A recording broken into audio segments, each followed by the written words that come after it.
Okay, my dear students, in this video we are discussing about third chapter, that is electric potential and capacitance. Now our question is, what is the meaning of potential? ಇಲ್ಲಿ potential ಅಂದ್ರೆ ಏನು ಅನ್ನೋದನ್ನ first ನಾವು ತಿಳ್ಕೋಬೇಕು. ನೋಡಿ, ಈ potential ಅನ್ನೋ word ಅನ್ನ ಎದಕ್ಕೆ ಬಳಸ್ತೇವೆ ಅಂತಂದ್ರೆ, ಯಾವುದೇ ಒಂದು ವಸ್ತು ಆಗಿರ್ಬೋದು ಅಥವಾ ಒಂದು ವ್ಯಕ್ತಿ ಆಗಿರ್ಬೋದು, ಅವರು ಯಾವ ರೀತಿ ಕೆಲಸ ಮಾಡ್ತಾರೆ ಅನ್ನೋದನ್ನ ಡಿಫೈನ್ ಮಾಡಲಿಕ್ಕೆ ನಾವು ಪೊಟೆನ್ಷಿಯಲ್ ಅಂತಕ್ಕಂಥ ವರ್ಡ್ ಅನ್ನ ಯೂಸ್ ಮಾಡ್ತೇವೆ.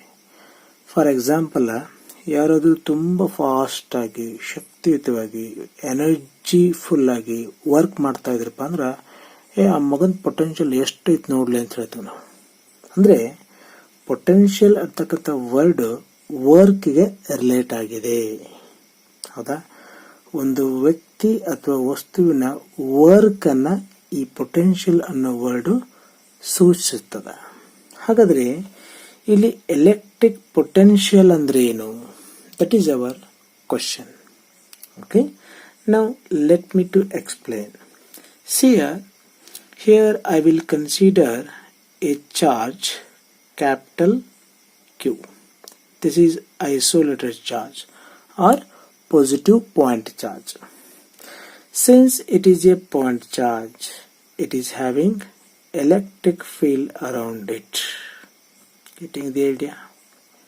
ನೋಡಿ, ನಾನು ಇಲ್ಲಿ ಏನ್ ಮಾಡಿದ್ದೇನೆ, ಒಂದು ಪಾಯಿಂಟ್ ಚಾರ್ಜ್ ಅನ್ನ, ಒಂದು ಐಸೋಲೇಟೆಡ್ ಚಾರ್ಜ್ ಅನ್ನ consider ಮಾಡ್ಕೊಂಡೇನೆ.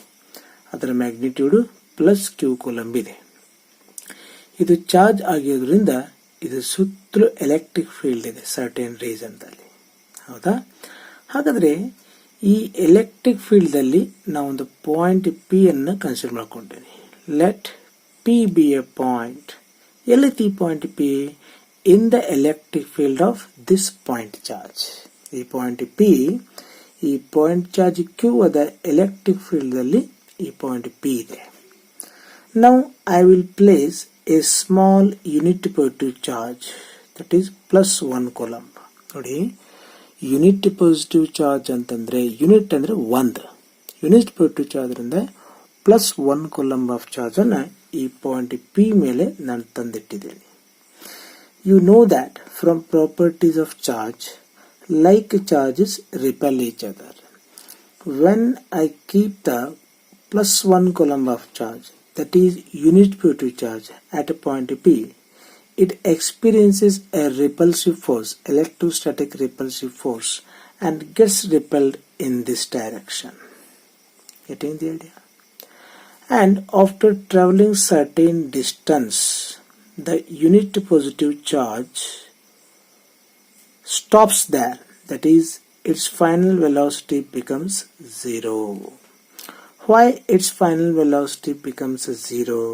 Why this unit positive charge comes to rest? Because at this distance the electrostatic repulsive force experienced by this unit positive charge becomes 0. ನೋಡಿ, ಇಲ್ಲಿ ಯೂನಿಟ್ ಪಾಸಿಟಿವ್ ಚಾರ್ಜ್ ಇಟ್ಟಪ್ಪ ಅಂತಂದ್ರೆ, ಈ ಒಂದ್ ವೇಳೆ ಈ unit positive charge if it is free to move, ಇದು ಚಲಿಸ್ಲಿಕ್ಕೆ free ಇದ್ರೆ ಇದೇನ್ ಮಾಡ್ತೈತಿ, ರಿಪಲ್ಸಿವ್ ಫೋರ್ಸ್ ಎಕ್ಸ್ಪೀರಿಯನ್ಸ್ ಮಾಡ್ಕೊಂಡು ಈ ದಿಕ್ಕಿಗೆ ರಿಪೆಲ್ ಆಗ್ತದ. ರಿಪೆಲ್ ಆಗಿ ಸರ್ಟೇನ್ ದೂರ ಚಲಿಸಿ ಅದರ ಫೈನಲ್ ವೆಲಾಸಿಟಿ 0 ಆಗಿಬಿಡ್ತೈತಿ. ಅಂದ್ರೆ ಅಲ್ಲಿಗೆ ಸ್ಟಾಪ್ ಆಗಿಬಿಡ್ತದ. ಅದು ಯಾಕೆ ಸ್ಟಾಪ್ ಆಗತ್ತಂತಂದ್ರೆ, ಇಷ್ಟು ಡಿಸ್ಟೆನ್ಸ್ ಅಲ್ಲಿ ಅದರ ಮೇಲೆ ಉಂಟಾಗಿರ್ತಕ್ಕಂಥ ಎಲೆಕ್ಟ್ರೋಸ್ಟಾಟಿಕ್ ರಿಪಲ್ಸಿವ್ ಫೋರ್ಸ್ 0 ಆಗಿಬಿಡ್ತೈತಿ. ಎಷ್ಟು ಡಿಸ್ಟೆನ್ಸ್ಗೆ ಅದರ ಮೇಲೆ ಉಂಟಾಗ್ತಿರ್ತಕ್ಕಂಥ ಈ ರಿಪಲ್ಸಿವ್ ಫೋರ್ಸ್ 0 ಆಗ್ತದಲ್ಲ, that distance is called what? Infinity ಅಂತ ಕರಿತೀವಿ ನಾವು ಅದಕ್ಕೆ.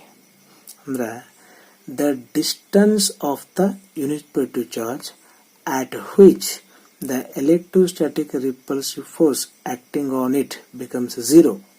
That distance is called what? Infinity. ಅರ್ಥ ಆಯ್ತಾ?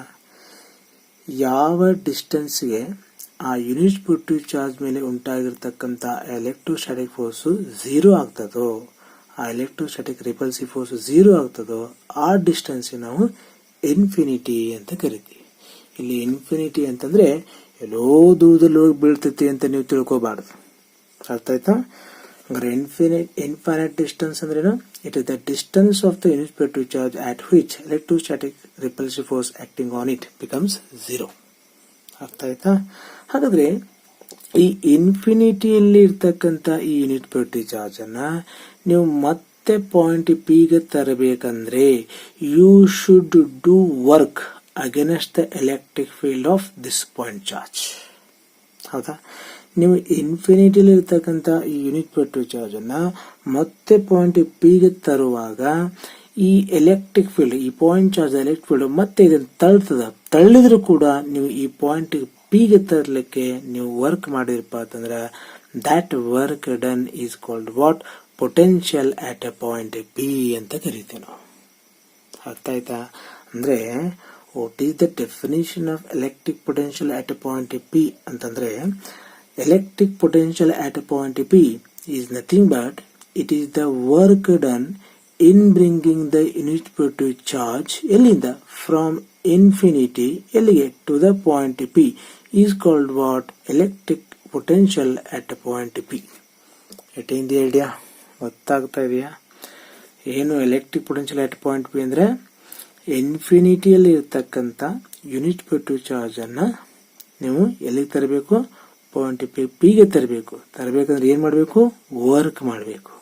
ಹಾಗಾದ್ರೆ ಇನ್ಫಿನಿಟಿಯಲ್ಲಿ ಇರ್ತಕ್ಕಂಥ ಯೂನಿಟ್ ಪಾಸಿಟಿವ್ ಚಾರ್ಜ್ ಅನ್ನ ಪಾಯಿಂಟ್ ಪಿ ಗೆ ತರಲಿಕ್ಕೆ ಏನು ವರ್ಕ್ ಮಾಡ್ತಿರಲ್ಲ that work is called what? Potential at point P ಅಂತ ಕರಿತೀವಿ ನಾವು. Getting the idea? That is electric potential at point P is defined as it is the amount of work done in bringing the unit positive charge from infinity to the point P. ಅರ್ಥ ಆಯ್ತಾ? ಇಲ್ಲ ಇನ್ನೊಂದು charge ಅನ್ನು consider ಮಾಡ್ಕೊತೀನಿ, +1 coulomb of charge ಅನ್ನು. ಇದು ಕೂಡ infinity ಒಳಗೈತೆ ಅಂತ ತಿಳ್ಕೊಳ್ಳಿ. ಈಗ ಹೌದಾ? ಈ ಇನ್ಫಿನಿಟಿ ಇರತಕ್ಕಂಥ ಯೂನಿಟ್ ಪಾಸಿಟಿವ್ ಚಾರ್ಜ್ ನಾ ಏನ್ ಮಾಡ್ತೇನೆ? ಪಾಯಿಂಟ್ ಎಸ್ ಗೆ ತಗೊಂಡ್ಬರ್ತೇನೆ. ಈ ಪಾಯಿಂಟ್ ಎಸ್ ಎಲ್ಲಿದೆ? In the electric field of this point charge. ಹಾಗಾದ್ರೆ ಇನ್ಫಿನಿಟಿ ಇರತಕ್ಕಂಥ ಯೂನಿಟ್ ಪಾಸಿಟಿವ್ ಚಾರ್ಜ್ ಅನ್ನ ಪಾಯಿಂಟ್ ಎಸ್ ಗೆ ತರಲಿಕ್ಕೆ ಈ ಪಾಯಿಂಟ್ ಚಾರ್ಜ್ ವಿರುದ್ಧವಾಗಿ, ಈ ಪಾಯಿಂಟ್ ಚಾರ್ಜ್ ಎಲೆಕ್ಟ್ರಿಕ್ ಫೀಲ್ಡ್ ವಿರುದ್ಧವಾಗಿ ಎಷ್ಟು ವರ್ಕ್ ಮಾಡ್ತಿರಲ್ಲ that work is called what? Electric potential at point S. ಅಂದ್ರೆ the amount of work done in bringing unit positive charge ಎಲ್ಲಿಂದ? ಫ್ರಮ್ ಇನ್ಫಿನಿಟಿ ಎಲ್ಲಿಗೆ? To the point S is called what? Electric potential at point S ಅಂತ ಕರಿತೀವಿ. ಅರ್ಥ ಆಗ್ತಾ ಇದೆಯಾ? ಅದೇ ರೀತಿ ಇಲ್ಲೊಂದು ಯೂನಿಟ್ ಪಾಸಿಟಿವ್ ಚಾರ್ಜ್ ಅನ್ನು ಕನ್ಸಿಡರ್ ಮಾಡ್ಕೊಳ್ತೇನೆ ನಾನು. ಇದು ಕೂಡ ಇನ್ಫಿನಿಟಿ ದೂರದಾಗೈತಿ. ಹಾಗಾದ್ರೆ ಇಲ್ಲಿ ಇರ್ತಕ್ಕಂಥ ಚಾರ್ಜ್ ಅನ್ನ ಇನ್ನೊಂದು ಪಾಯಿಂಟ್ ದಟ್ ಇಸ್ ಆರ್ ಗೆ ತಂದ ಚೆನ್ನ. ಈಗ ಅಂದ್ರೆ the amount of work done in bringing the 1 coulomb of charge that is unit positive charge ಎಲ್ಲಿಂದ? ಫ್ರಮ್ ಇನ್ಫಿನಿಟಿ ಎಲ್ಲಿಗೆ? To the point R is called what? Electric potential at point R. ಅಂದ್ರೆ ಇದರ ಅರ್ಥ ಏನು? ಎಲೆಕ್ಟ್ರಿಕ್ ಪೊಟೆನ್ಷಿಯಲ್ ಅಂತಂದ್ರೆ infinity ಇರ್ತಕ್ಕಂಥ unit positive charge ಅನ್ನ ಈ ಪಾಯಿಂಟ್ ಚಾರ್ಜ್ ದ ಎಲೆಕ್ಟ್ರಿಕ್ ಫೀಲ್ಡ್ ದ ಯಾವುದೇ ಒಂದು ಪಾಯಿಂಟ್ ದಲ್ಲಿ ನೀವು ತಂದು ಹಚ್ಚಬೇಕಂದ್ರೆ ವರ್ಕ್ ಮಾಡಬೇಕು. ಹೌದಾ? ಎದರ ವಿರುದ್ಧವಾಗಿ? ಈ ಪಾಯಿಂಟ್ ಚಾರ್ಜ್ ದ ಎಲೆಕ್ಟ್ರಿಕ್ ಫೀಲ್ಡ್ ದ ವಿರುದ್ಧವಾಗಿ ನೀವು ವರ್ಕ್ ಮಾಡಬೇಕು. ಆ ವರ್ಕಿಗೆ ನಾವೇನ್ ಕರಿತೀವಿ? Electric potential at that point ಅಂತ ಕರಿತೀವಿ. ಅಂದ್ರೆ electric potential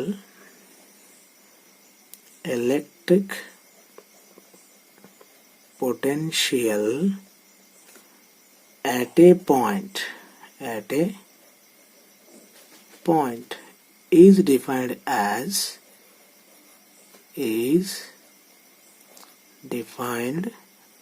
as the amount of work done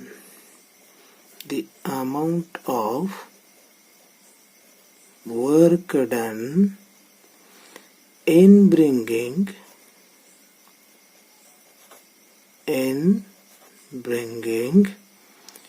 unit positive charge unit positive ಅಂದ್ರೆ +1 ಕೂಲಂಬ್ ಆಫ್ ಚಾರ್ಜ್ ಎಲ್ಲಿಂದ? From infinity to that point ಅಂದ್ರೆ to the consideration point. ಇದರ ವಿರುದ್ಧವಾಗಿ against the field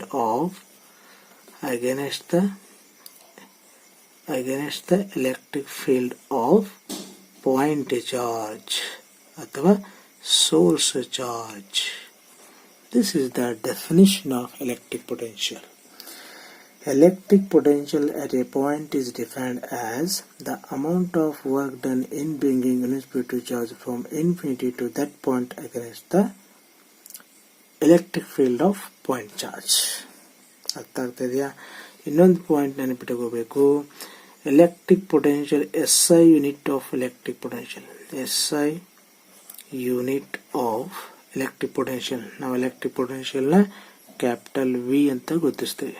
The SI unit of electric potential is joule per coulomb or volt.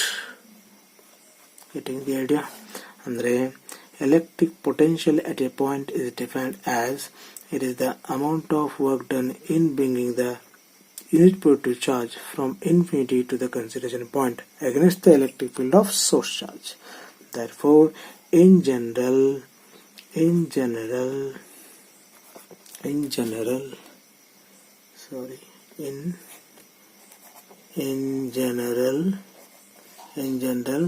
electric potential means what? Electric potential is equal to W divided by Q. Andre W is the work done in bringing the charge Q from infinity to the consideration point. That is called what? Electric potential at that consideration point. Here SI unit of work is joule and SI unit of charge is coulomb. That's why SI unit of electric potential is joule per coulomb.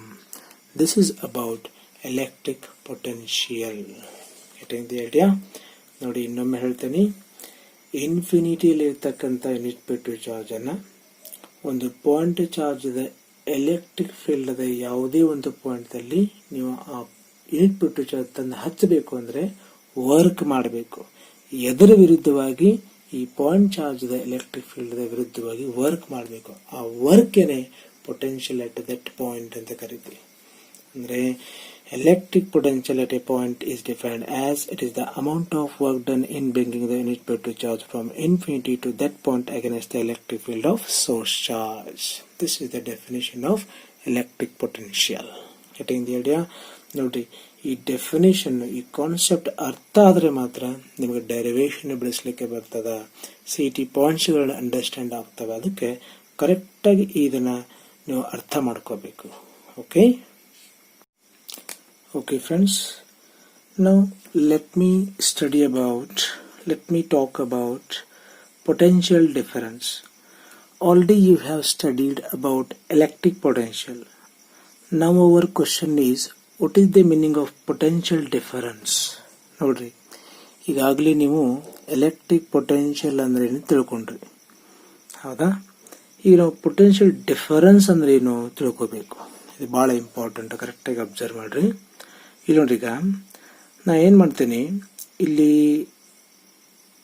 ಎರಡು point ಅನ್ನು consider ಮಾಡ್ಕೊಂಡಿನಿ. ಇದಕ್ಕೆ A ಅಂತೇನೆ, ಇದಕ್ಕೆ B ಅಂತೇನೆ, ಹೌದಾ? Here I have considered 2 points A and B. Now here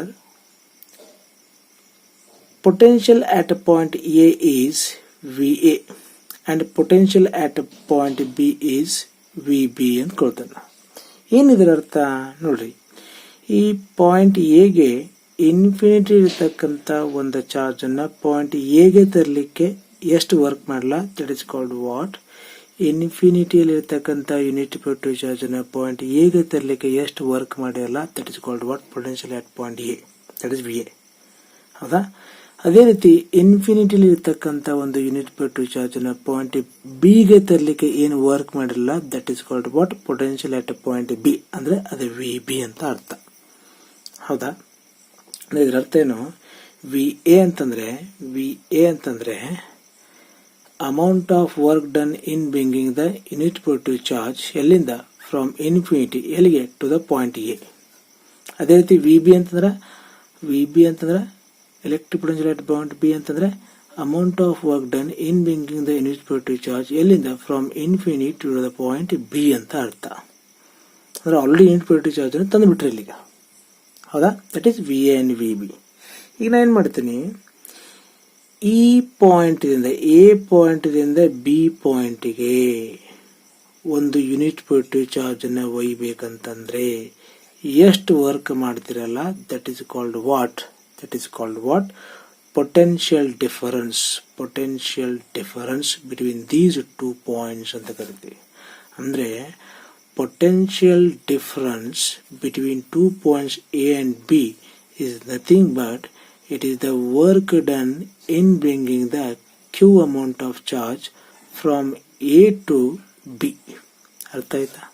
ನೋಡ್ಲಿ, potential difference ಅಂತಂದ್ರೆ ಈ ಎ ಪಾಯಿಂಟ್ ಇಂದ ಬಿ ಪಾಯಿಂಟಿಗೆ ಯೂನಿಟ್ ಪಾಸಿಟಿವ್ ಚಾರ್ಜ್ ಅನ್ನು ಅಥವಾ ಚಾರ್ಜ್ ಅನ್ನ, ಕ್ಯೂ ಅಮೌಂಟ್ ಆಫ್ ಚಾರ್ಜ್ ಅನ್ನು ಒಯ್ಲಿಕ್ಕೆ ಏನು ವರ್ಕ್ ಮಾಡಿರಲ್ಲ, that work is called what? Potential difference.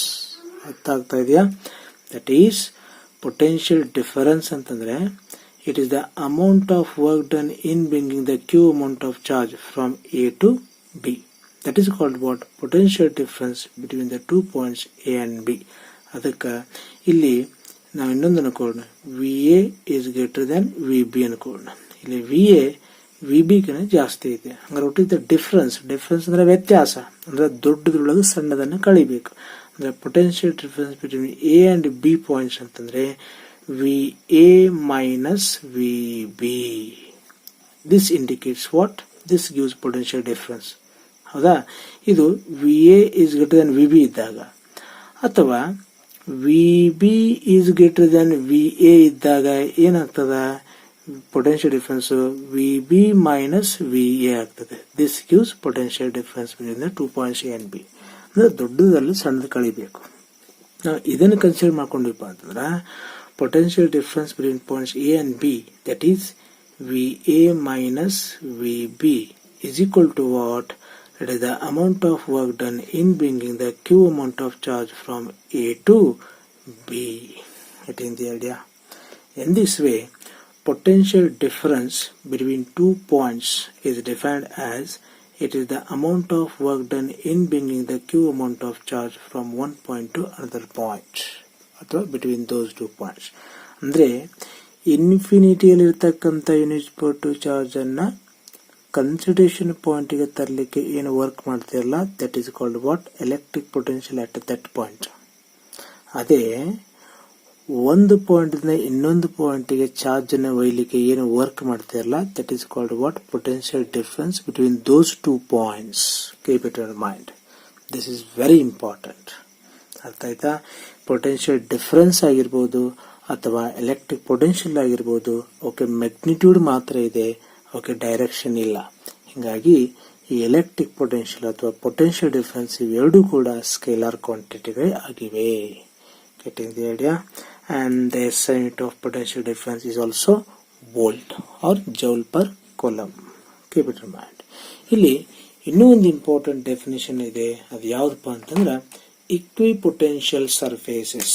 ಯಾವ್ದದು? Equipotential surfaces. Equipotential surfaces. Surfaces ಏನು ಇಕ್ವಿಪೊಟೆನ್ಷಿಯಲ್ ಸರ್ಫೇಸಸ್ ಅಂದ್ರೆ? ನೋಡಿ, ನಾನು ಹೇಳ್ತೇನೆ. ಇವಾಗ ನಾನು ಏನ್ ಮಾಡ್ತೀನಿ, ಒಂದು ಸರ್ಫೇಸ್ ಅನ್ನು ಕನ್ಸಿಡರ್ ಮಾಡ್ಕೊತೀನಿ. This is a surface. ಇದೊಂದು ಸರ್ಫೇಸ್. ಹೌದಾ? ಇಲ್ಲಿ ಪಾಯಿಂಟ್ ಎ ಅನ್ನು ಕನ್ಸಿಡರ್ ಮಾಡ್ಕೊಳ್ತೀನಿ. Getting the idea? Here electric potential at point A is V A ಅಂತ ಅನ್ಕೊಳ್ಳೋಣ. ವಿ ಅಂತಂದ್ರೆ ಇದು potential at point A. Potential point at A ಅಂತಂದ್ರೇನು? It is the amount of work done in bringing the unit positive charge from infinity to point A. ಅಂದ್ರೆ V A ಅಂತಂದ್ರೆ amount of work done in bringing the unit positive charge ಎಲ್ಲಿಂದ? From infinity to the point A ಅಂತ ಅರ್ಥ. ಅರ್ಥ ಆಗ್ತಾ ಇದೆಯಾ? ಆಮೇಲೆ ಇದೆಷ್ಟು ಅನ್ಕೊಳ್ಳೋಣ. ಈಗ ನೋಡ್ರಿ, ಇನ್ಫಿನಿಟಿ ಇರ್ತಕ್ಕಂಥ ಚಾರ್ಜ್ ಅನ್ನ, ಇನ್ಫಿನಿಟಿ ಇರ್ತಕ್ಕಂಥ 1 ಕೂಲಂಬ್ ಆಫ್ ಚಾರ್ಜ್ ಅನ್ನ ಪಾಯಿಂಟ್ ಎಗೆ ತರಲಿಕ್ಕೆ ನಾನು 10 ಜೌಲ್ ಆಫ್ ವರ್ಕ್ ಮಾಡಿ ಅನ್ಕೊಳ್ಳೋಣ. here 10 joule of work is done in bringing 1 coulomb of charge ಎಲ್ಲಿಂದ from infinity to the point A. ಇಲ್ಲಿ ಬರೀತೇನೆ ನೋಡಿ, VA ಬರೀತೇನೆ ನೋಡ್ರಿ. ಒಂದು ವೇಳೆ 10 joule of work ರನ್ ಮಾಡಿದ್ರೆ ಎದಕ್ಕೆ 1 coulomb of charge ಅನ್ನ 1 coulomb of charge ಅನ್ನ ಇನ್ಫಿನಿಟಿಯಿಂದ ಪಾಯಿಂಟ್ ಎ ಗೆ ತರಲಿಕ್ಕೆ 10 joule of work ಮಾಡಿದ್ರೆ that is called what? Potential at point A ಅಂತ ಕರಿತೀವಿ ನಾವು. Here 10 joule of work is done in bringing the plus 1 coulomb of charge ಎಲ್ಲಿಂದ from infinity to the point A, then that is called as VA. ಅಂದರೆ VA ಎಷ್ಟಾಯ್ತದು? 10 joule per coulomb. ಅದೇ ರೀತಿ ಇನ್ನೊಂದು point B ಅನ್ನು consider ಮಾಡ್ಕೊಳ್ತೀನಿ. ಇಲ್ಲಿ potential at point B is VB ಅಂತ ಅನ್ಕೊಳ್ಳೋಣ. ಇಲ್ಲಿ ಕೂಡ 10 joule of work is done in bringing the 1 coulomb of charge from infinity to the point B, then it is called what? Electric potential at point B. Here it is also 10 joule per coulomb. ಇನ್ನೊಂದು point ಅನ್ನು consider ಮಾಡ್ಕೊಳ್ತೇನೆ C ಅಂತೇಳಿ. ಇಲ್ಲಿ VC ಅಂತಂದ್ರೆ electric potential at point C. ಇಲ್ಲಿ ಕೂಡ if 10 joule of work is done in bringing plus 1 coulomb of charge from infinity to the point C, then that is called as electric potential at point C. ಇದು ಕೂಡ 10 joule per coulomb ಆಗಿದೆ. ನೋಡ್ರಿ, 1 coulomb of charge ಅನ್ನ ಇನ್ಫಿನಿಟಿಯಿಂದ point A ಮತ್ತು point B ಅಥವಾ point C ಗೆ ತರಲಿಕ್ಕೆ ನೀವು 10 joule of work ಮಾಡಿರಿ. ಅಂದ್ರ electric potential at point A B C ಎಲ್ಲ 10 joule per coulomb ಇದೆ. ಅಂದ್ರೆ ಇಲ್ಲಿ ಎಲ್ಲಾ ಪಾಯಿಂಟ್ಗಳಲ್ಲಿ ಎಲ್ಲಾ ಪಾಯಿಂಟ್ ಎ ಬಿ ಸಿ ಇಲ್ಲೆಲ್ಲಾ ಪಾಯಿಂಟ್ಗಳಲ್ಲಿ ಏನಾಗಿದೆ? ಎಲೆಕ್ಟ್ರಿಕ್ ಪೊಟೆನ್ಷಿಯಲ್ ಸೇಮ್ ಇದೆ. That is VA is equal to VB is equal to VC, that is 10 joule per coulomb ಆಗಿದೆ. ಈ ರೀತಿ ಒಂದು ಸರ್ಫೇಸ್ ಎಲ್ಲಾ ಪಾಯಿಂಟ್ಗಳಲ್ಲಿ ಎಲೆಕ್ಟ್ರಿಕ್ ಪೊಟೆನ್ಷಿಯಲ್ ಸೇಮ್ ಇತ್ತಪ್ಪ ಅಂತಂದ್ರ ಆ ಸರ್ಫೇಸ್ ನಾವೇನ್ ಕರಿತೀವಿ? ಇಕ್ವಿಪೊಟೆನ್ಷಿಯಲ್ ಸರ್ಫೇಸ್ ಅಂತ ಕರಿತೀವಿ. ಅಂದ್ರೆ what you mean by equipotential surface? The surface on which electric potential is same at all points, and that surface is called what? Equipotential surface. ನೋಡ್ರಿ, A ಮತ್ತು ಬಿ ಮತ್ತು ಸಿ ಅಲ್ಲಿ ಎಲ್ಲ 10 joule per coulomb ಐತಿ. ಅಂದ್ರೆ ಇದು equipotential surface ಅನ್ನಬಹುದಾ? Yes, obviously it is a equipotential surface. ಗೊತ್ತಾಯ್ತಲ್ಲ what do you mean by equipotential surface? The surface on which electric potential is same at all points on its surface. Such surface is also known as equipotential surfaces. ಹಾಗಾದ್ರೆ ಇಲ್ಲಿ ಇನ್ನೂ ಒಂದು point ಅನ್ನ ನೀವು ಗಮನಿಸಬಹುದು. ಈಗ point A ದಿಂದ point C ಗೆ ನಾನು 2 coulomb of charge ಅನ್ನು ತರ್ತಾ ಇದ್ದೇನೆ. ಎಷ್ಟು? 2 coulomb of charge ಅನ್ನ ಪಾಯಿಂಟ್ ಎ ದಿಂದ ಪಾಯಿಂಟ್ ಸಿ ಗೆ ತರ್ತಾ ಇದ್ದೇನೆ. ಹಂಗಾರೆ how much work is done in bringing the 2 coulomb of charge from A to C ನೋಡೋಣ. ಹಾಗಾದ್ರೆ ಇಲ್ಲಿ ನೋಡ್ರಿ, we know that potential difference between these 2 points. ನೋಡೋಣ ಈಗ potential difference is equal to what? Work done in bringing the charge Q ಅಂತ ಹೇಳ್ತೇವೆ ನಾವು. ಹೌದಾ? ಇಲ್ಲಿ ನೋಡಿ, ನಾನು ಬಿಡಿಸ್ತಾನೆ ಇದನ್ನ ಈಗ. ಇಲ್ಲಿ ನೋಡಿ, ಪೊಟೆನ್ಷಿಯಲ್ ಡಿಫರೆನ್ಸ್ ಅಂದ್ರೆ ಏನು? VA minus VC is equal to W by Q. ಹೌದಾ? ಇಲ್ಲಿ ನಮಗೆ ಏನ್ ಬೇಕಾಗಿದೆ? ಇಲ್ಲಿ ಗಮನಿಸ್ರಿ, 2 coulomb of charge ಅನ್ನು ಎ ದಿಂದ ಸಿ ಗೆ ತರಬೇಕಾಗಿತ್ತು ನಾವೀಗ. ಹೌದಾ? ಹಂಗಾರೆ 2 coulomb of charge ಅನ್ನ ಎ ದಿಂದ ಸಿ ಗೆ ತರಲಿಕ್ಕೆ ಎಷ್ಟು ವರ್ಕ್ ಮಾಡಿದ್ವಿ ಅಂದ್ರೆ W ಬೇಕಾಯ್ತು. ನೋಡಿ, ನಾನು ಮಾಡ್ತೀನಿ. W is equal to VA minus VC into Q. ಅರ್ಥ ಆಗ್ತಾ ಇದೆಯಾ? ಇಲ್ಲಿ W is equal to VA ಎಷ್ಟೈತಿ? 10 ಐತಿ. VC ಎಷ್ಟೈತಿ? 10 joule ಐತಿ. Q ಎಷ್ಟು coulomb of charge ಅನ್ನ ಇಲ್ಲಿ ನೋಡಿ, ಎ ದಿಂದ ಸಿ ಗೆ ಎಷ್ಟು coulomb of charge ಅನ್ನು ತರ್ತಾ ಇದ್ರಿ ನೀವು? 2 coulomb of charge ಅನ್ನು ತರ್ತಾ ಇದ್ರಿ. ಹಂಗಾರೆ ಇಲ್ಲಿ ಲೈನ್ ಮಾಡ್ತೇನೆ, ಇಂಟು 2 ಅಂತ ಹಚ್ತಾನೆ. ಹಂಗಾರೆ W is equal to 10 minus 10 is 0 into 2. That is how much work done? That is 0 joule. ಅಂದ್ರೆ ಇಕ್ವಿಪೊಟೆನ್ಷಿಯಲ್ ಸರ್ಫೇಸ್ ಮೇಲೆ 2 ಪಾಯಿಂಟ್ ಅನ್ನ ಕನ್ಸಿಡರ್ ಮಾಡಿಕೊಂಡು ಒಂದು ಪಾಯಿಂಟ್ ಇನ್ನೊಂದು ಪಾಯಿಂಟ್ಗೆ ನೀವು ಚಾರ್ಜ್ ಒಯ್ದ್ರಿ ಅಂತಂದ್ರೆ ಯಾವುದೇ ವರ್ಕ್ ಡನ್ ಆಗೋದಿಲ್ಲ. ಯಾಕಂದ್ರೆ between those 2 points which are lying on the equipotential surface, potential difference is 0. That's why no work is done in bringing the charges from one point to another point, only in case of equipotential surfaces. ಅರ್ಥ ಆಗ್ತಾ ಇದೆಯಾ? ಅಂದರೆ equipotential ಸರ್ಫೇಸ್ದ ಯಾವುದೇ ಎರಡು ಪಾಯಿಂಟ್ಗಳ ನಡುವೆ ನೀವು ಚಾರ್ಜನ್ನು transfer ಮಾಡಿದ್ರೆ ಅಲ್ಲಿ ವರ್ಕ್ ಡನ್ ಆಗೋದಿಲ್ಲ. ಯಾಕಂದರೆ ಆ ಎರಡೂ ಪಾಯಿಂಟ್ಗಳ ನಡುವೆ ಇರ್ತಕ್ಕಂಥ ಪೊಟೆನ್ಷಿಯಲ್ ಡಿಫ್ರೆನ್ಸು 0 ಇರ್ತದೆ. ಅರ್ಥ ಆಯ್ತಾ? ಒಂದು ವೇಳೆ ನಾನೊಂದು ಸರ್ಫೇಸ್ ಕನ್ಸಿಡರ್ ಮಾಡ್ಕೊಳ್ತೀನಿ, ಹೌದಾ? ಇಲ್ಲಿ ಎರಡು ಪಾಯಿಂಟ್ ಕನ್ಸಿಡರ್ ಮಾಡ್ತೀನಿ, ಎ, ಇಲ್ಲೊಂದು ಪಾಯಿಂಟ್ ಬಿ. ಇಲ್ಲಿ ಎಲೆಕ್ಟ್ರಿಕ್ ಪೊಟೆನ್ಷಿಯಲ್ ವಿ ಎ ಎಷ್ಟು ಅನ್ಕೊಳ್ಳೋಣ, 10 ಜೌಲ್ ಪರ್ ಕೂಲಂಬ್ ಅನ್ಕೊಳ್ಳೋಣ. ಇಲ್ಲಿ ವಿ ಬಿ ಎಲೆಕ್ಟ್ರಿಕ್ ಪೊಟೆನ್ಷಿಯಲ್ ಎಷ್ಟು ಅನ್ಕೊಳ್ಳೋಣ, 5 ಜೌಲ್ ಪರ್ ಕೂಲಂಬ್ ಅನ್ಕೊಳ್ಳೋಣ.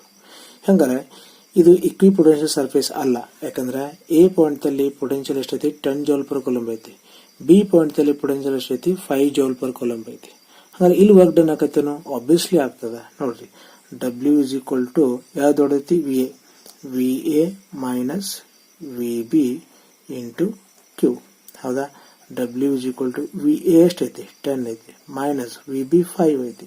ಎಷ್ಟು ಕೂಲಂಬ್ ಆಫ್ ಚಾರ್ಜ್ ಏನು ಇಲ್ಲಿಂದ ಇಲ್ಲಿಗೆ 2 ಕೂಲಂಬ್ ಆಫ್ ಚಾರ್ಜ್ ಒಯ್ಯೋದು. ಹಂಗಾರೆ ಕ್ಯೂ ಇಸ್ 2 ಆಯ್ತು.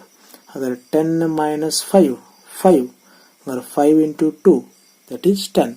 ಹಂಗಾರೆ W is equal to 10 joule ಅಂತ ಆಯ್ತು. ಅರ್ಥ ಆಗ್ತದೆ? ಅಂದ್ರೆ in bringing the 2 coulomb of charge from point A to B, here 10 joule of work is going to be done. ಯಾಕೆ ಇಲ್ಲಿ ವರ್ಕ್ ಡನ್ ಆಯ್ತು? ಯಾಕಂದ್ರೆ ಪೊಟೆನ್ಷಿಯಲ್ ಡಿಫ್ರೆನ್ಸ್ ಇದೆ ಇಲ್ಲಿ. ಹೌದಾ? ಇಲ್ಲಿ ನೋಡಿ, ಎದಲ್ಲಿ 10 ಜೌಲ್ ಇದೆ, ಬಿ ದಲ್ಲಿ 5 ಜೌಲ್ ಇದೆ. 10 ಮೈನಸ್ 5 ಅಂದ್ರೆ 5. Potential difference is 5. 5 ಎಷ್ಟು ಕೂಲಂಬ್ ಚಾರ್ಜ್ ತರ್ತಾ ಇದ್ದೀರಿ, 2 coulomb. 5 into 2 that is 10 joule. ಅಂದ್ರೆ ಇಲ್ಲಿ ಇಕ್ವಿಪೊಟೆನ್ಷಿಯಲ್ ಸರ್ಫೇಸ್ ಅಲ್ಲಿ ಎಲ್ಲಾ ಪಾಯಿಂಟ್ಗಳಲ್ಲಿ ಪೊಟೆನ್ಷಿಯಲ್ ಸೇಮ್ ಇರೋದ್ರಿಂದ ಪೊಟೆನ್ಷಿಯಲ್ ಡಿಫರೆನ್ಸ್ 0 ಆಗ್ತದೆ. ಹಿಂಗಾಗಿ no work is done in bringing the charges from one point to another point, only in case of equipotential surfaces. If the surface is not equipotential, then only work is being done. ಅರ್ಥ ಆಯ್ತಾ? ಇದು equipotential surface, ಅದಕ್ಕೆ work done 0 ಆಯ್ತು. ಇದು equipotential surface ಅಲ್ಲ. ಯಾಕಂದ್ರೆ ಎದಲ್ಲೇ potential 10 joule per coulomb ಇದೆ, ಇಲ್ಲಿ ಬಿ ದಲ್ಲಿ 5 ಜೌಲ್ ಪರ್ ಕೂಲಂಬ್ ಇದೆ. ಅಂದ್ರೆ ಇಲ್ಲಿ ಪೊಟೆನ್ಷಿಯಲ್ ಡಿಫರೆನ್ಸ್ ಇದೆ. Because of that potential difference work is going to be done. ಈ ಕಾನ್ಸೆಪ್ಟ್ಸ್ ಬಹಳ ಇಂಪಾರ್ಟೆಂಟ್. ನೀವು ಕರೆಕ್ಟ್ ಆಗಿ ಇದನ್ನ ಅರ್ಥ ಮಾಡ್ಕೋಬೇಕು. Understood? Keep it in mind. Only in case of equipotential surfaces, no work is done in bringing the charges from one point to another point, because in case of equipotential surfaces, potential difference between any 2 points is always 0. That's why work done becomes 0. If the surface is not equipotential, then only work is going to be done in bringing the charges from one point to another point. Getting the idea? Okay. My dear students, now I am going to derive the expression for electric potential at a point due to a point charge. Okay, now I will consider a point charge here. See here, I will consider a point O. On this point O, I will place a charge capital Q, a point charge capital Q. See here, on the point O, I have placed a point charge of magnitude plus Q coulomb. Getting the idea? Since it is a charge, it is having what? Electric field around it. Now I will consider a point P at a distance r, small r, from the point charge capital Q. Getting the idea? Here the point P is lying in the electric field of this point charge at a distance r from the O. Getting the idea? Now I will consider one more point, that is A. I will consider one more point, that is A, at a distance x from O, that is from the point charge capital Q. Here what I have done, I have considered one more point A at a distance x from the point charge Q. Okay, this point A is also lying in the electric field of this point charge. ನೋಡಿ, ನಾ P ಅನ್ನ r distance ದೂರದಲ್ಲಿ Q ದಿಂದ consider ಮಾಡ್ಕೊಂಡೇನಿ, ಮತ್ತು ಇನ್ನೊಂದು ಪಾಯಿಂಟನ್ನು consider ಮಾಡಿಕೊಂಡ್ರೆ ಅದು A ಕೂಡ ಈ ಪಾಯಿಂಟ್ ಚಾರ್ಜ್ ಎಲೆಕ್ಟ್ರಿಕ್ ಫೀಲ್ಡಲ್ಲೇ ಇದೆ.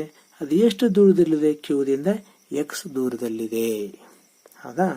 ಈಗ ನಾನೇನು ಮಾಡ್ತೀನಿ, here I will place at point A, I will place +1 coulomb charge. Getting the idea? ನಾನು ಏನು ಮಾಡ್ತೀನಿ, ಪಾಯಿಂಟ್ ಎ ನಲ್ಲಿ +1 coulomb of charge ಅನ್ನು ಇಡ್ತೀನಿ. Then what happens? ಇದು ಪ್ಲಸ್, ಇದು ಪ್ಲಸ್. ಹೀಗಾಗಿ whatever the 1 coulomb of charge which is placed at point A, it experiences a electrostatic repulsive force and starts repelling in this direction. Getting the idea? In this direction. Getting the idea? ಈ ದಿಕ್ಕಿನಲ್ಲಿ ಅದು repel ಆಗಲಿಕ್ಕೆ start ಆಗ್ತದೆ. ಹೌದಾ? Okay. And this repulsive force experienced by the unit PUC-II charge is given by Coulomb's inverse square law. ಅಂದ್ರೆ electrostatic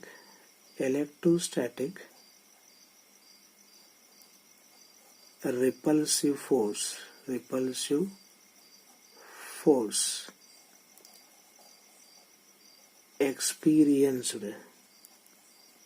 experienced by +1 coulomb of charge. Electrostatic repulsive force experienced by unit PUC-II charge placed at A is given by Coulomb's inverse square law. That is F is equal to K into Q1 into Q2 divided by R square. Therefore F is equal to K into, here Q1 is capital Q, Q2 is +1 coulomb, that is 1, divided by, what is the distance between capital Q and +1 coulomb? That is Q1 and Q2. Here it is X, therefore X square, called as equation 1. Okay, this is the electrostatic repulsive force experienced by the +1 coulomb of charge kept at point A. ಇಷ್ಟು electrostatic ಫೋರ್ಸ್ದಿಂದ ಇದು ಈ ಕಡೆ repel ಆಗ್ತಾ ಇದೆ.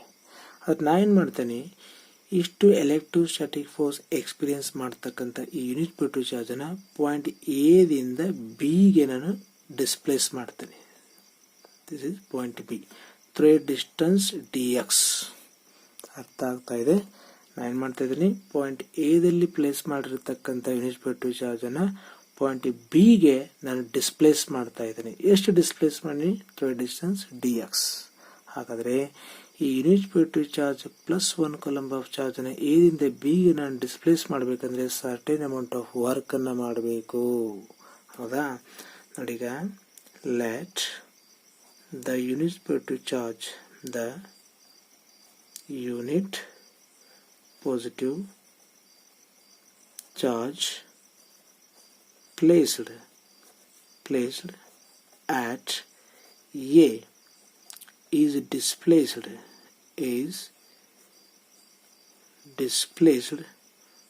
through a small distance through a small distance of dx, that is from A to B. ಏನು ಮಾಡಿದೆ ನನಗೆ? Let the unit PUC-II charge placed at A is displaced to a small distance dx, that is from A to B. A ಇಂದ B ಗೆ dx ದೂರದಲ್ಲಿ ನಾನು ಇದನ್ನು displays ಮಾಡಿದೆ. Therefore amount of work done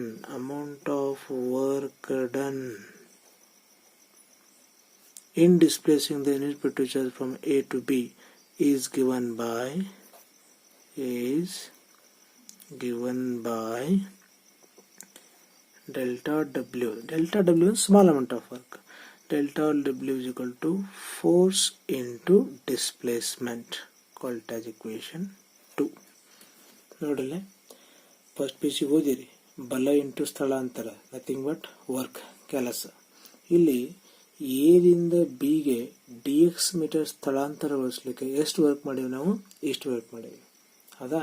ಇಲ್ಲಿ ಎಫ್ ಅಂದರೆ force experienced by the 1 coulomb of charge. S ಅಂದರೆ displacement. ಇಲ್ಲಿ ನೋಡಿ delta W is equal to ಎಷ್ಟು ಫೋರ್ಸ್ ಉಂಟಾಗ್ತಾ ಇದೆ ಇದರ ಮೇಲೆ, ಎಫ್. ಹೌದಾ? ಹಾಗಾದರೆ ಇಲ್ಲಿ ಎಲೆಕ್ಟ್ರೋಸ್ಟಾಟಿಕ್ ಫೋರ್ಸು ಈ ಕಡೆ ಆಕ್ಟ್ ಆಗುತ್ತೆ. ಹೌದಾ? ಆ ಡಿಸ್ಪ್ಲೇಸ್ಮೆಂಟು ಈ ಕಡೆ ಆಗ್ತಾ ಇದೆ.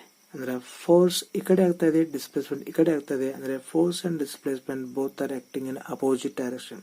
That's why I will put here negative sign. This negative sign indicates what? Force and displacement both are acting in opposite direction. ನೋಡ್ರಿ, electrostatic force right hand side act ಆಗ್ತಾ ಇದೆ, ಡಿಸ್ಪ್ಲೇಸ್ಮೆಂಟ್ ಲೆಫ್ಟ್ ಹ್ಯಾಂಡ್ ಸೈಡ್ ಆಗ್ತಾ ಇದೆ. ಅಂದ್ರೆ ಇಲ್ಲಿ negative sign ನಾವು ಸೂಚಿಸ್ತೇವೆ. ಹೌದಾ? This negative sign indicates what? Force and displacement both are acting in opposite direction. Getting the idea? ಹಂಗಾರೆ ಎಷ್ಟು ಫೋರ್ಸ್ ಉಂಟಾಗ್ತದೆ ಅದರ ಮೇಲೆ? ಇಲ್ಲಿ ನೋಡಿ, ಇಲ್ಲಿದೆ ಮೈನಸ್ ಎಫ್ ಎಷ್ಟಿದೆ? K into capital Q divide by X square. Displacement ಎಷ್ಟಿದೆ? ಎ ಟು ಬಿ ಎಷ್ಟು ಡಿಸ್ಪ್ಲೇಸ್ಮೆಂಟ್ ಆಗಿದೆ? S, that is D X ಆಗಿದೆ. Called as equation 3. This is the small amount of work done in bringing the initiative charge from A to B only. Initiative charge ಅನ್ನ ಎದಿಂದ ಬಿಗೆ ತರಲಿಕ್ಕೆ ಈ point ಚಾರ್ಜ್ದ ವಿರುದ್ಧವಾಗಿ, ಈ point ಚಾರ್ಜ್ದ electric ಫೀಲ್ಡ್ದ ವಿರುದ್ಧವಾಗಿ ಈ ಎಲ್ಲಿರ್ತಕ್ಕಂಥ initiative charge ಅನ್ನ ಎದಿಂದ ಬಿಗೆ ತರಲಿಕ್ಕೆ, ಡಿ ಎಸ್ ಡಿಸ್ಪ್ಲೇಸ್ ಮಾಡಲಿಕ್ಕೆ ಇಷ್ಟು ವರ್ಕ್ ಮಾಡಿವಿ. ಹಾಗಾದ್ರೆ ಇದು ಇನಿಷಿಯೇಟಿವ್ ಚಾರ್ಜ್ ಇನ್ಫಿನಿಟಿಯಲ್ಲಿ ಇದ್ದಾಗ ಆ ಇನ್ಫಿನಿಟಿ ಇರತಕ್ಕಂಥ ಇನಿಷಿಯೇಟಿವ್ ಚಾರ್ಜ್ ಅನ್ನ ಪಾಯಿಂಟ್ ಪಿಗೆ ತರಲಿಕ್ಕೆ ಎಷ್ಟು ವರ್ಕ್ ಮಾಡ್ತೇವಿ, ಆ ವರ್ಕ್ಗೆ ನಾವು ಏನು ಕರಿತೀವಿ? ಪೊಟೆನ್ಷಿಯಲ್ ಅಟ್ ಪಾಯಿಂಟ್ ಪಿ ಅಂತ ಕರಿತೀವಿ. ಅದನ್ನ ನಾವು ಕಂಡುಹಿಡಿಯಬೇಕು. ನಾವು our question is what is the total work done in bringing the initiative charge from infinity to the point P, that is to a distance r, that we have to calculate. Let's see here. Now work done. Now work done in bringing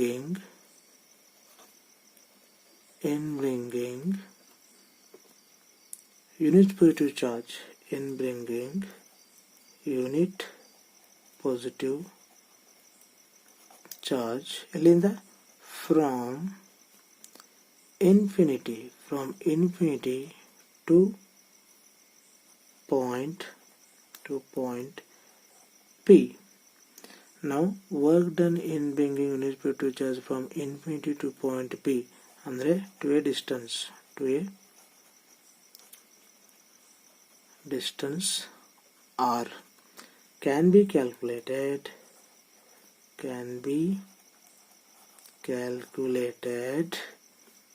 by integrating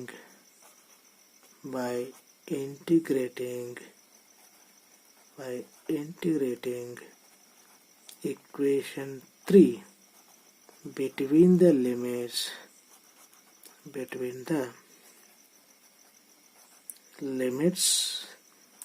x is equal to infinity to x is equal to small r. ಹೌದಾ? ಇಲ್ಲಿ ನೋಡ್ರಿ, ಈ step ನಿಮಗೆ integration chapter ಮುಗಿದ ಮೇಲೆ ಈ ಮುಂಬರುವ ಸ್ಟೆಪ್ಗಳು ಅರ್ಥ ಆಗ್ತಾವೆ ನಿಮಗೆ. ಅಲ್ಲಿವರೆಗೂ ನೀವು ಬೈಪಟ್ ಹಾಕಲೇಬೇಕು, ಅದು ಅನಿವಾರ್ಯ. ಯಾರು ಗಾಬುಗೊಳ್ಬೇಡ್ರಿ, ಏನಪ್ಪ ಇದು ಏನೇನೋ ಬೆಳೆಸ್ತಾ ಇದಾರಲ್ಲ ಡೆರಿವೇಶನ್ ಇವರು, ಇಲ್ಲಿಂದ ನಿಮಗೆ ತಿಳಿದೇ ಇರ್ಬೋದು. ಇಂಟಿಗ್ರೇಷನ್ ಗೊತ್ತಿಲ್ಲ ಅಂದ್ರೆ ಈ ಸ್ಟೆಪ್ ಅರ್ಥ ಆಗಲ್ಲ, ಬಟ್ ಇಂಟಿಗ್ರೇಷನ್ ಚಾಪ್ಟರ್ ಮುಗಿದ್ಮೇಲೆ ಡೆಫಿನೆಟ್ಲಿ ಈ ಸ್ಟೆಪ್ಸ್ ಅರ್ಥ ಆಗ್ಬೋದು. ನೋಡಿಲಿ, ಎದಿಂದ ಬಿಗೆ ತರಲಿಕ್ಕೆ ಇಷ್ಟು ವರ್ಕ್ ಮಾಡಿದರೆ ಇನ್ಫಿನಿಟಿಯಿಂದ ಪಾಯಿಂಟ್ ಪಿಗೆ ತರಲಿಕ್ಕೆ ಎಷ್ಟು ವರ್ಕ್ ಮಾಡಿದ್ದೀವಿ ಅನ್ನೋದನ್ನ ನೋಡ್ಬೇಕೀಗ. ಹೌದಾ? ನಾವು work done in bringing the initiative charge from infinity to the point P, that is to a distance r, can be calculated by integrating equation 3 between the limits x is equal to infinity to x equal to r. ಹೌದಾ? Therefore w is equal to integration of minus k into q divided by x square into dx from infinity to r. Called as equation 4. Now W is equal to ನೋಡಿ K constant ಮತ್ತು Q constant ಅದಕ್ಕೆ ಹೊರಗೆ ತೆಗಿತೇನೆ minus K into Q integration of 1 by x square into dx from infinity to r. ಹೌದಾ? Now let me to solve other steps. See here, I will solve here. See here, W is equal to minus K into Q. ಇಲ್ಲಿ ನೋಡ್ರಿ integration of 1 by x square into dx from infinity to small to r ಅಂತಿದೆ. ಇಲ್ಲಿ 1 by x square ನಾವೇನು ಬರಿಬೋದು, ಹೆಂಗೆ ಬರಿಬೋದಪ್ಪ ಅಂತಂದರೆ integration of x raised to minus 2 into dx from infinity to r. ಇಟ್ಟಿಂದ ಹೇಳ್ತೀಯಾ? ನಾವು W is equal to minus K into capital Q. ಇಲ್ಲಿ ನೋಡಿ integration of x raised to minus 2 into dx from infinity to r. ಇದರ value ಏನಪ್ಪ ಅಂತಂದ್ರೆ ಇದರ value minus 1 by x between infinity to R. ಇದು ಹೆಂಗೆ ಬಂತು ಅನ್ನೋದು ನಿಮಗೆ ಇಂಟಿಗ್ರೇಷನ್ ಚಾಪ್ಟರ್ ಆದಮೇಲೆ ಗೊತ್ತಾಗ್ತದೆ. ಇದರ value minus 1 by x between infinity and R. ಹೌದಾ? therefore W is equal to minus into minus, that is plus K into Q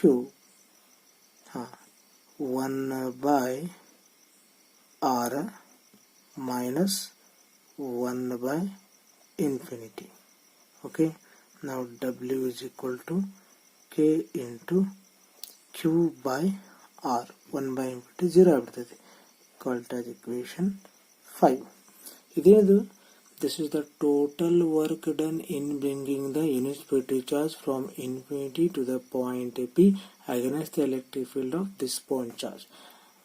This is nothing but, that is, by definition, this work done is nothing but electric potential at a point P.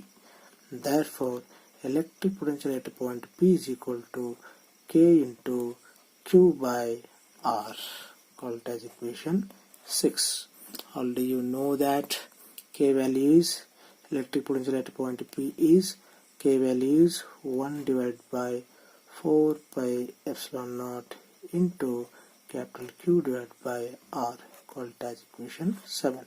This is the expression for electric potential at a point due to a point charge. ಅರ್ಥ ಆಯ್ತಾ ಇದೆಯಾ? ಅಂದರೆ ಇದೇನು ತೋರಿಸೋದಂದ್ರೆ ಇನ್ಫಿನಿಟಿಯಲ್ಲಿ ಇರ್ತಕ್ಕಂಥ ಒಂದು unit petrol ಚಾರ್ಜನ್ನು ಈ point ಚಾರ್ಜ್ದ electric ಫೀಲ್ಡ್ದಲ್ಲಿ ಇರ್ತಕ್ಕಂಥ ಈ ಪಾಯಿಂಟ್ ಪಿಗೆ ತರಲಿಕ್ಕೆ ಎಷ್ಟು ವರ್ಕ್ ಮಾಡಿವಿ ಅನ್ನೋದನ್ನ ಇದು ಈ ಈಕ್ವೇಷನ್ ಸೂಚಿಸ್ತದೆ. ಹೌದಾ? ಈಗ ಡಬ್ಲ್ಯೂ ಅಂದ್ರೇನು? It is the total work done in bringing the unit petrol charge from infinity to the point P against the field of point charge Q. This is nothing but potential at point P. ಅದಕ್ಕೆ V P is equal to 1/4 pi epsilon naught into Q by R ಅಂತ ಬರೆದಿದ್ದೇನೆ. ಈ question ನಿಮ್ಮ ಆನ್ಯುವಲ್ಗೆ 100% 5 ಮಾರ್ಕ್ಸ್ಗೆ ಕೇಳ್ತಾರೆ. ಅದಕ್ಕೆ ಇದನ್ನು ಕರೆಕ್ಟಾಗಿ practice ಮಾಡಬೇಕು. ಯಾರು ಹೆದರಬೇಡಿ, ಇಲ್ಲಿಂದ ನಿಮಗೆ ಈ ಸ್ಟೆಪ್ಗಳು ತಿಳಿದೇ ಇರ್ಬೋದು, ಗಾಬಾಗಬೇಡಿ. ಈ ಸ್ಟೆಪ್ಗಳು ಭಾಳ ಸಿಂಪಲ್ ಅದಾವ, ಬಟ್ ಇಂಟಿಗ್ರೇಷನ್ ಚಾಪ್ಟರ್ ಮುಗಿಬೇಕು. ನೋಡಿಲಿ ಇದೇನು ಸೂಚಿಸ್ತದ? It is a small amount of work done in bringing the unit spiritual charge from A to B only. ಎದಿಂದ ಬಿ ಗೆ ತರಲಿಕ್ಕೆ ಇಷ್ಟು ಸ್ಮಾಲ್ ವರ್ಕ್ ಮಾಡಿದರೆ ಇನ್ಫಿನಿಟಿ ಇಂದ ಪಾಯಿಂಟ್ ಪಿ ಗೆ ತರಲಿಕ್ಕೆ ಎಷ್ಟು ವರ್ಕ್ ಮಾಡಿದ್ವಿ? That can be calculated by integrating equation 3 between the intervals infinity and R. ಅರ್ಥ ಆಯ್ತಾ? ಇದಕ್ಕೆ ಭಾಳ ಹೆದರಬೇಡ್ರಿ, ಭಾಳ ಸಿಂಪಲ್ ಸ್ಟೆಪ್ ಅದಾವ ಇವು. ಓಕೆ, ಹೆದರಿಗೆ ಗಾಬಾಗಬೇಡ್ರಿ, ಭಾಳ ಸಿಂಪಲ್ ಸ್ಟೆಪ್ ಅದಾವ. ಇದು 5 ಮಾರ್ಕ್ಸಿಗೆ 100% ಕ್ವಶನ್ನ. ಇದನ್ನು ಎಷ್ಟು ಸಾಧ್ಯ ಇದೆಯೋ ಅಷ್ಟು ಜಲ್ದಿ ಬೇಗ ಪ್ರಾಕ್ಟೀಸ್ ಮಾಡಿರಿ. ಓಕೆ.